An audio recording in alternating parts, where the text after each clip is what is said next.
வாழைப்பூ கூட்டு தாங்க பண்ண போகிறோம். இப்போ பாருங்கள், கடலப்பருப்பு சிறுபருப்பு வாஷ் பண்ணி வச்சுருக்கேன். அதை தான் கூட்டு பண்ண போகிறோம். அந்த பருப்புலேயே போட்டுடலாம் இந்த வாழைப்பூ. அப்புறம் வெங்காயம் தக்காளி போட்டுக்கோங்க. கொஞ்சம் பூண்டு போட்டுக்கலாம்.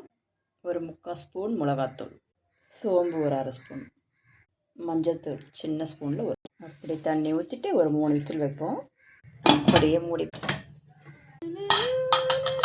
போட்டாச்சு. இப்போது 2 விசில் 3 விசில் வைங்க. வெந்துடுச்சா பார்ப்போமா? இங்கே வருங்க. அப்படியே இதுக்கு ஒரு தாளிப்பு. எண்ணெய் ஊற்றி காய வச்சுருக்கேன். கடுகு போட்டுக்கோங்க. சோம்பு போட்டுக்கலாம். தக்காளி வெங்காயம் கரப்படம் அப்படியே வதக்குங்க. அப்படியே இதில் கொட்டிடலாம். தேவையான அளவு உப்பு, பூண்டு நசுக்கி வச்சுருக்கேன். கலர் நீங்கள் பச்சை மிளகா காஞ்ச மிளகாலாம் காரத்துக்கு, நான் காரம் ரொம்ப சேர்க்க மாட்டேன்.